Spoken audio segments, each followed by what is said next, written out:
Hard hitting vlogs. Hello friends, भी आज के हमारे वीडियो का टॉपिक है बीजेपी बिहार में अपने मिशन 40 को पूरा करने के लिए जो पॉलिटिकल पिच बनाई है, उस पॉलिटिकल पिच बहुत ही बाउंसी और बहुत ही टर्न लेने वाली है। अब देखना है कि क्या महागठबंधन इस टर्न लेने वाली और बाउंसी पिच पर खेल पाएगा या नहीं। दोस्तों, बिहार की राजनीति हर एक दिन नए खेल के साथ शुरू हो रही है। जाहिर है, गठबंधन की राजनीति में लगभग अकेले दिख रही बीजेपी के भीतर ये खेल विशेष संदर्भ में हो रहा है। यहाँ दिलचस्प है कि बीजेपी के सारे तीर निशाने पर लग रहे हैं। इन खेलों में एक खेल सुरक्षा का चल रहा है। इस सुरक्षा के खेल में बीजेपी भी अपने को सुरक्षित रखने के समीकरण को दुरुस्त कर रही है। सुरक्षा के खेल में केंद्रीय नेतृत्व ने सबसे पहले एलजेपी के राष्ट्रीय अध्यक्ष चिराग पासवान और बीआईपी के अध्यक्ष मुकेश सहनी का नाम सुर्खियों में है। इस बीच भले महागठबंधन अपने भीतर मचे घमासान को सुलझाने में व्यस्त है या फिर अपना घर जलाकर तमाशा देख रहा है, मगर फूंक फूंक कर कदम रख रही बीजेपी संभावित चुनावी समीकरण को एक के कर साध रही है। महागठबंधन के भीतर हमलावर होते लीडरान ने अपनी राजनीति को कुंद करने में लगे हैं। इस कड़ी में शिवानंद तिवारी, सुधाकर सिंह, उदय नारायण चौधरी, सुरेंद्र यादव की अपनी अपनी भूमिका काफ़ी नकारात्मक है।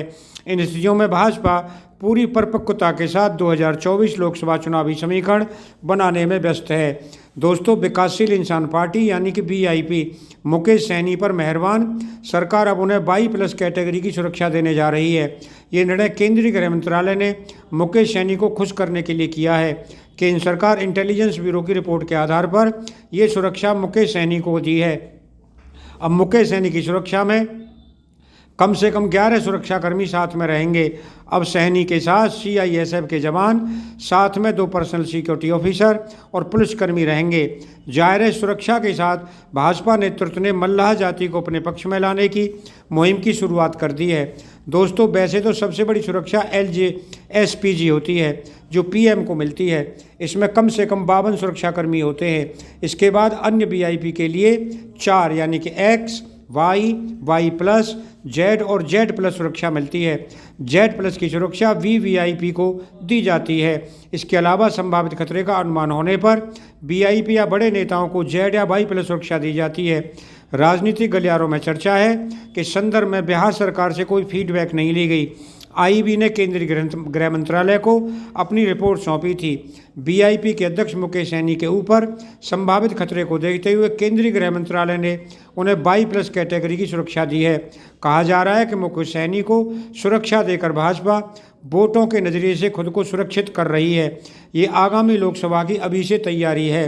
दोस्तों, वैसे चुनाव को ध्यान में रखकर लोक जनशक्ति पार्टी R के राष्ट्रीय अध्यक्ष चिराग पासवान पर भी राग सुरक्षा आजमाया गया है।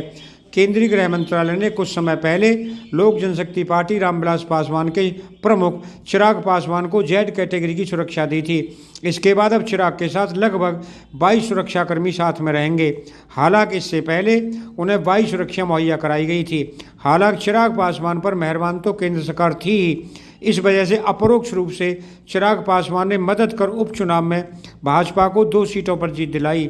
भाजपा के इस प्रयास से लोक जनशक्ति पार्टी जो 7% वोट की राजनीति करती आई है, उसका लाभ आगामी लोकसभा चुनाव में बीजेपी को मिलने जा रहा है। दोस्तों, राज्य की राजनीति में राष्ट्रीय लोक जनता दल के राष्ट्रीय अध्यक्ष उपेंद्र कुशवाहा बिहार के लिए एक फैक्टर बन चुके हैं और ये फैक्टर अगर RCP सिंह के साथ खड़ा हो जाता है तो भाजपा जीत के जाति समीकरण के करीब होगी। यही वजह है कि उपेंद्र कुशवाहा आगामी लोकसभा चुनाव में बनने वाले गठबंधन का एक धड़ा दिख रहे हैं। भाजपा के प्रदेश अध्यक्ष डॉक्टर संजय जायसवाल का उपेंद्र कुशवाहा से मिलना ये इशारा तो कर ही गया है। दोस्तों, बीजेपी का मानना है कि अगर बिहार में CJUM संघ है यानी चिराग, जीतन राम मांझी, उपेंद्र कुशवाहा और मुकेश सहनी को साथ लिया जाए तो महागठबंधन के परंपरागत वोट बैंक को तोड़ा जा सकता है। दोस्तों, राज्य के कुछ हिस्सों में दलितों के एक धड़े का समर्थन प्राप्त करने वाले मांझी फिलहाल तो नीतीश कुमार के साथ गठबंधन में हैं। वे लगातार विरोधाभासी संकेत दे रहे हैं। नीतीश कुमार ने बयान दिया था कि वर्ष 2025 में होने वाले विधानसभा चुनाव में राष्ट्रीय जनता दल नेता और डिप्टी सीएम तेजस्वी यादव नेतृत्व करेंगे।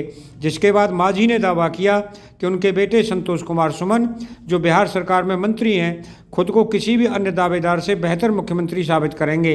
राजनीति में पारंगत मांझी जोर दे रहे हैं कि जो भी नीतीश कुमार फैसला लेंगे वह उनके साथ जाएंगे।